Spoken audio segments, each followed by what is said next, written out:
Welcome back, my friends, to another video. One of my subscribers asked me this question. Okay, I'm going to read it out loud to you exactly how he asked it. He said, can you tell me, he said, Shambho, first and foremost. Good job, okay? That's a nice key to open when you're talking to me, Shambho. I'll always respond to that.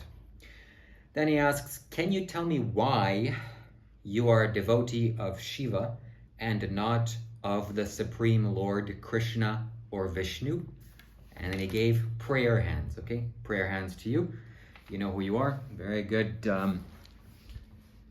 person, very good human being, and a person that has talked to me in the past. So, we are going to answer this question of why I'm not a devotee of Krishna or Vishnu or Brahma or Buddha or literally anyone else. It doesn't matter. And the reason, of course, my friends, is because of the Shiva Linga. That's the most important and most significant reason. If you understand anything about that, then you already know the answer. It is because the Shiva Linga is the center of the universe. So in Hindu mythology and Hindu science, we can say, the Shiva Linga has three parts. The base, it's like the thing that holds everything together. And then it's that's called Brahma. Then it's the Vishnu, which is the kind of maintenance thing where the water goes off, usually in Hinduistic rituals. And then Shiva, which is a lingam that sits on the top. So Brahma, Vishnu, Shiva. Creation, maintenance, and destruction. So why don't I worship the creator? Why don't I worship the maintainer? Why do I worship the destroyer? I don't worship the destroyer. I don't worship anything. That's not a thing in my vocabulary. I find that a little bit off-putting. But my friends, I've always been looking for the center of the universe, the source of all knowledge. And it just so happens that I've found and stumbled upon something so powerful, which is Shiva, the destroyer, or Hinduism, or whatever this thing is. And Shiva, okay, we'll say Shiva. I've stumbled upon Shiva. And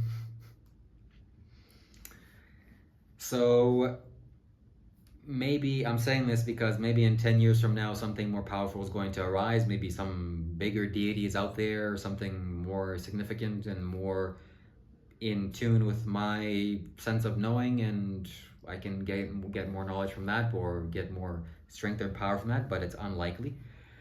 And when I was studying Buddhism,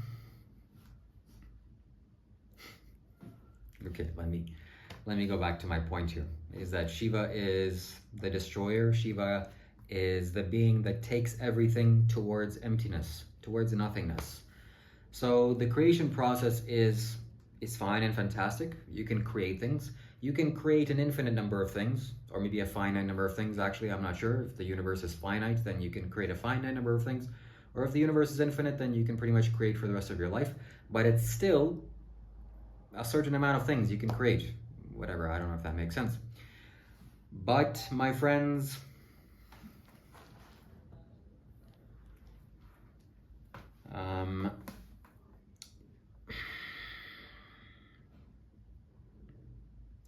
then when the creation has happened, maintenance needs to happen. Things need to continue burning, and that's great.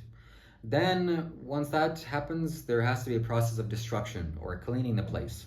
So I am much more focused towards the cleaning of the place than anything else. Why? Because that's so much more powerful, that's so much bigger, because it takes something into nothing.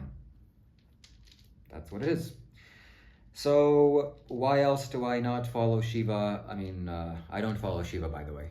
I'm just using him. Shiva, let that be known, I'm just using you, you know? Like people say, you shouldn't use people. Oh, he's just used me. Oh my God, he used me for my thing. Yeah, if you're talking to me, I'm using you. Okay, don't get it wrong. Like literally every single friend that I know or anyone that I have dinner with, I'm just using you. What else? What else? I'm just looking at, okay, what is my advantage? How can I benefit from this? And how can our interests align so that we're creating something? If it doesn't align, why am I wasting my time with you? I don't. Okay, please. So, and if I'm helping people, it's also for selfish interest. Don't please understand.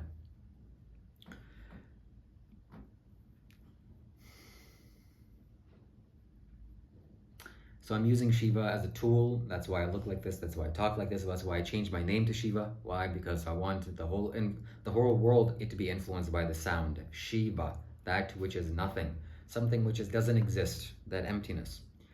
My last name Shambho. My middle name Kailash. Well, hopefully I'll go to Kailash very soon. And because my friends, at a buffet of all the gods, there's Buddha, which I was very much fascinated with and infatuated by in my earlier years as I was getting into the spiritual sciences, and he was the most readily available, and also I had past lives ties and connection to that, and he was like, oh my God, that's phenomenal. That's like the light that shines the light, that light that shines the brightest. So I was looking towards that. And then I've evolved out of that, and I noticed, oh, there's just so many more things on this planet Earth, and there's history behind this. So I'm going to explain to you the history. So in the buffet of all the beings that have ever lived on this planet Earth, and all the beings that have done wonderful things for the planet, Shiva is like a being that I can't get enough of. It's a taste that I can't just let it go and go taste the other thing. It's like eating a mango, okay? So here, I'll show you proper South Indian mango. This was the biggest mango in the store. My friend bought this for me, okay? Shout out to you. You know who you are if you're watching this. So thank you, and I will graciously accept this, and I will eat this, and it'll be very nourishing and wonderful and delicious. So, you know, I can't compare these mangoes to a Canadian apple, for example. Canadian apple is basically water and sugar. Not much else is in there. Unless you go to a proper farmer, most of the things, the people, it's just so sad and tragic that they're literally, what are they doing? They are, save soil, okay? What else can I say? Save soil, please. Let's make it happen. So it's a taste of Shiva is too delicious. It's too ecstatic. It's too phenomenal. Krishna is there too, but this being has never presented himself into my life. Yes, I get a sense of his energy because I talk to a certain number of people, and they embody this. They've imbued this. They seep this out of them, and I get a taste, or I get a feeling. Oh, okay, this is what Krishna is like. But it's not interesting to me. Why? Because Shiva is an ascetic. Whereas Krishna, Buddha, Vishnu, Brahma, they are not. So am I an ascetic? Am I going towards the ascetic path? Yeah, absolutely, 100%. 100%. And why is this the case? Because maybe my physical appearance may not look like I'm an ascetic, or I don't practice ascetic things, but in reality I do. And asceticism essentially means I'm foregoing literally everything, and I will forego everything towards getting everything, or the ultimate, or one thing, or whatever. So it's like what? If you're going up a mountain, well, you can't bring your whole luggage and suitcase. You gotta let go of all those things. You can only bring like one thing, which is what? Water. The less you bring, the faster you'll be able to climb up, and the reward climbing up is much worth it. Okay, it's a little bit like this. It's probably not the best example, but hey. So because Shiva is an ascetic, and also mainly because, my friends, Shiva is the source of all knowledge on this planet.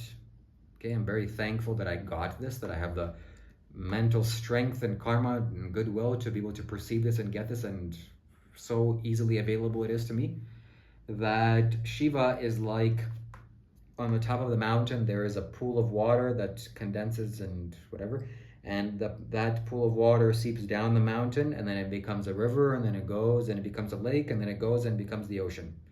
So you can sit in the ocean, you can think, oh, this is great, or then you can start following the river, and you can think, okay, this is great, and then you can get to the lake, and you think, okay, this is great, and then you go to the mountain, you say, oh, this is great, but you want to go to the source. Where is the source of the water coming from? Where is the cleanest, purest source of that water? It's on top of the mountain. So just like this, my friends, I'm not interested in going down below where the river's end meets, where all the people have already washed their hands and washed God knows what, and all of that is down there. No, I want to go straight to the source. And what is the source? Shiva, the Adi Yogi. So when we say Shiva, maybe some people don't know what this is or who he is. It's a god in Hinduism, okay? But when I was studying Hinduism from afar in my earlier years, I just thought it was like some silly thing that these Hindus have just kind of imagined gods and goddesses in their own minds, and they're kind of playing make-believe, like they have imaginary friends. No, it's not the way it is. And definitely it's not the way it is with these beings. They're not created by human beings. They're something else. They're definitely the Shiva or the Adiyogi. Because this man, this being, existed many thousands of years ago, something like 70,000 years ago, existed on this planet Earth a long time ago, okay, definitely way beyond what normal scientists think that human civilization has been. And he opened his eyes and he saw 7 people sitting in front of him, and he just transmuted his knowledge into them. And then he said, okay, go away now, go away.